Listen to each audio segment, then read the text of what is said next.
দেশি ভিসা সবার বিশ্বাস।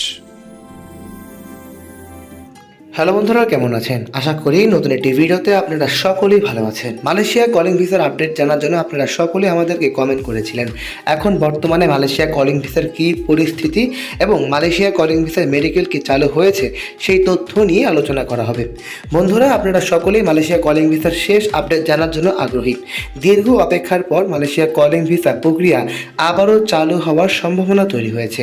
বিভিন্ন সূত্র থেকে জানা যাচ্ছে যে চলতি জুন মাসের মধ্যেই ভিসা সংক্রান্ত কার্যক্রম ইতিবাচক অগ্রগতি দেখা যাচ্ছে। সবচেয়ে গুরুত্বপূর্ণ বিষয় হলো মেডিকেল কার্যক্রম আশা করা যাচ্ছে 15 জুনের পর থেকে ধাপে ধাপে মেডিকেল পরীক্ষার কার্যক্রম শুরু হতে পারে। তবে এই বিষয়ে এখনও সংশ্লিষ্ট কর্তৃপক্ষের কাছ থেকে চূড়ান্ত ঘোষণা অপেক্ষমান রয়েছে। এদিকে বাংলাদেশের প্রধানমন্ত্রী তারেক রহমান মালয়েশিয়া সফরে সম্ভাবনা রয়েছে। আগামী 21 থেকে 22 জুনের এই সফরে শ্রমবাজার এবং কর্মী নিয়োগ এবং দুই দেশের পারস্পরিক সহযোগিতার বিষয়গুলোর গুরুত্ব পেতে হতে পারে জানা গিয়েছে। এছাড়া মালয়েশিয়া একটি প্রতিনিধি দল বাংলাদেশের সফর করতে এসেছে বলে আলোচনা করা হয়েছে। এর ফলে কর্মী পাঠানোর প্রক্রিয়া আরও দ্রুত এবং স্বচ্ছ হওয়ার সম্ভাবনা রয়েছে। বিদেশে কর্মী পাঠানোর ক্ষেত্রে সরকার বারবার সতর্ক করেছে যে কোনো ধরনের দালাল বা সিন্ডিকেটের মাধ্যমে অর্থ লেনদেন করা থেকে বিরত থাকতে হবে।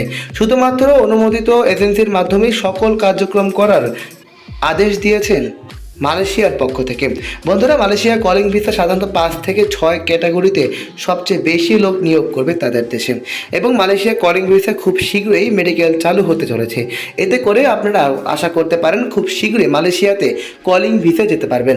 যদি সফলতা অর্জন করতে চান, মালয়েশিয়া হতে পারে আপনাদের জন্য একটি অন্যতম চয়েস, কারণ এই দেশে প্রতি বছর লক্ষ লক্ষ শ্রমিক বৈধভাবে বাংলাদেশ থেকে গিয়ে থাকে।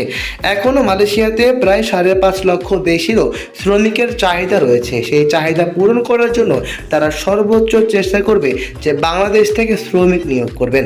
বন্ধুরা, আপনারা সকলেই ভাবছেন কেন মালয়েশিয়া খুলছে না। মালয়েশিয়া না খোলার মূল কারণটি হচ্ছে প্রতারণা, জালিয়াতি এবং বিভিন্ন সিন্ডিকেটের কারণে আমাদের দেশকে তারা ব্ল্যাক লিস্টে ফেলে দিয়েছে। কিন্তু বিভিন্ন কার্যক্রম এবং সরকারি অনুমোদনের মাধ্যমে কিন্তু খুব শীঘ্রই মালয়েশিয়া কলিং ভিসা বাংলাদেশিদের জন্য চালু হতে পারে। এতে করে খুব শীঘ্রই আপনারা বৈধভাবে মালয়েশিয়াতে গিয়ে শ্রমিক অনুসারে কাজ করতে পারবেন।